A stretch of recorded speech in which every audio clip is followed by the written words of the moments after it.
Mary Christine here, CEO of the M to the C to the B, Mary Christine Bodywear, which is my trademark, Sport Becomes Art.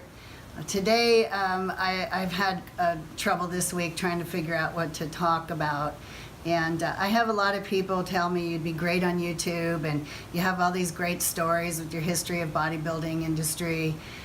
And I think that what they find entertaining is I have a lot of clients that come here and I actually make their suits while they're here. So they're here for a couple hours and I have all kinds of cardio equipment and weight training and sunbed and swimming pool. And so while I'm making the suits, these people don't have to worry about getting to the gym. They get to do their workouts here and they're hanging out with me. And so I think that with my stories, what they love about them and they don't realize it is they're asking me a question first. So when they're asking me about something and then I respond, it's easy for me to start up a story because I've got a billion stories since I'm in 59 and I've been in the bodybuilding world for making suits and being around gyms since the mid-'80s for bodybuilding. And so I have a lot of stories and they go way back. And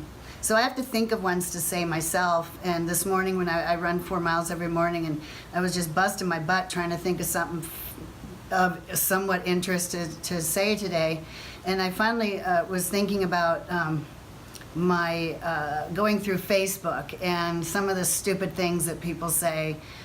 In my eyes, I think they're stupid because I'm old school. And so when people post things like, takes hard work and dedication, doesn't matter how much you fail, you've done your best and you train hard and only champions know how hard it is to work so hard and blah, blah, blah. And, they just go on. And, I can kind of see where somebody who's not as motivated could feel like shit after they've been reading all that stuff. And, you see these people that are ripped and shredded and getting their pro cards and, just strutting their stuff all over the place. But one of the things that I have to laugh about, and I have noticed this over the last, I don't know, not quite a decade, but there's a lot of these Jenny Craig and Nutrisystem style competition food companies that pack food like Nutrisystem, but they've got the right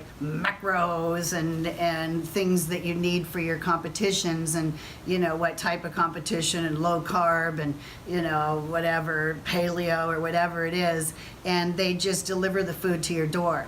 And people I know will beat me up by saying, well, you just don't understand that I've got too much to do in my world and I just don't have time to cook. Well, guess what? Everybody admits that 70–80% of competing in bodybuilding has to do with your diet. So if you are not cooking your own food and you are not paying attention to what's being, how things are being prepared and separating them yourself, I think that's just about as much cheating as it is with non-over-the-counter supplements. There is no difference in my world, and that's just because I'm an old fart. But, and I work my butt off too, so nobody can slap me around. I have been in my shop here, and I'm literally steps away from my house and have not been able to go in the house. I have gone through times where I've eaten at 9 in the morning and not been able to eat at 10 at night. But the last thing I'm going to do is have food served to me by a UPS truck. It's just not going to happen.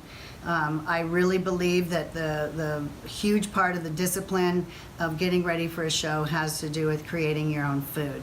And that's probably enough I'm going to say about that because I'm probably going to get my butt slammed for it. But I really don't care because it doesn't matter what excuse you give me.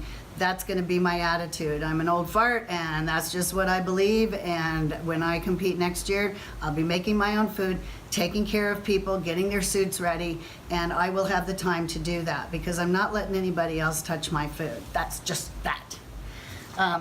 So I will move on to something else because it all has to do with the bodybuilding and what's going on nowadays in the world. And I do have some old school friends that think the same way I do because we were fortunate enough to be around when a cable crossover was literally cables and at the end of it was a plate holder that you can put 45-pound plates on not a little poker that you stick in like the first Universal stuff.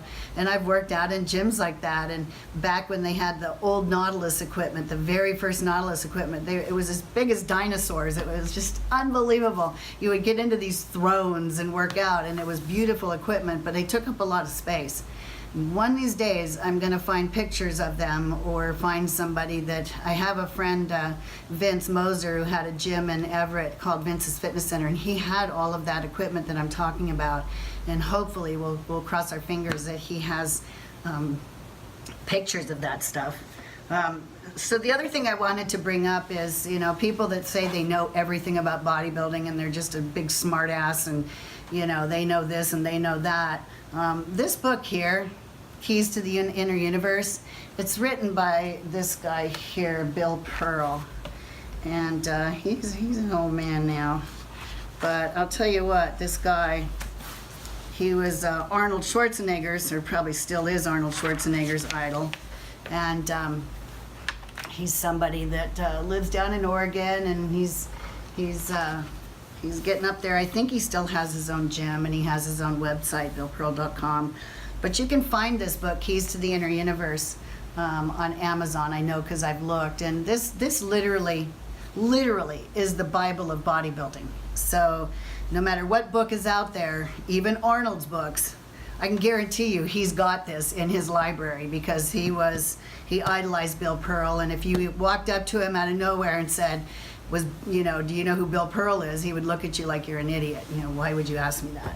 So I would just suggest, it's not that expensive to go online and buy it and read what bodybuilding came from and what it's really about. And he has another set of books called Legends of the Iron Game that go all the way back to the beginning of man.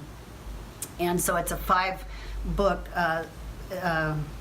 collection, and I'm pretty sure you can get that on Amazon or eBay also. And I think his site, but I think if you click onto his site, it takes you right to Amazon. But it's called Legends of the Iron Game. And it's got everybody that had anything from circus acts and women powerlifters and you know, people back in the Greek days. It's just a fascinating read about the history of bodybuilding and where it came from, strength and bodybuilding. So those are 2 things that I would suggest that you get, because every time that I have told a young'un to go get one, they go, oh yeah, this is fascinating, and then they never do, because they'd rather spend their money on something stupid like you know, food delivery. I really don't have that much else to say. I just really wanted to get that off my chest, because it's just aggravating to hear people talk about how hard they work and, you know, how dedicated they are, and then you turn around and find out that they're eating food that's packaged for them in plastic, and some of them microwave it in the plastic, and so that's just like really healthy. So I'm leaving it at that. That's enough of my rant for this week. I haven't done a rant video yet, and you just don't want to get me started. I can do that later.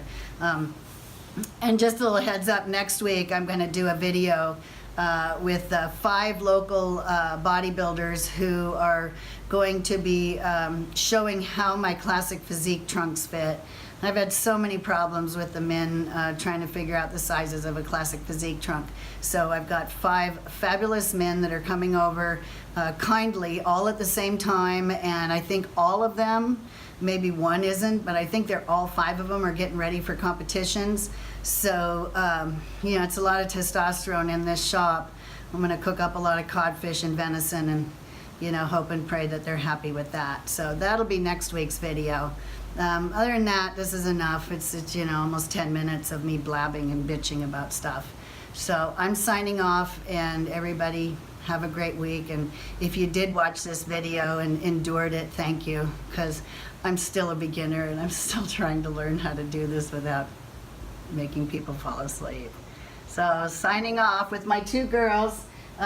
Here, they're on their way out the door, and I can't remember their names, but it don't matter, because they're going to be gone soon anyway. Bye. Thank you for watching.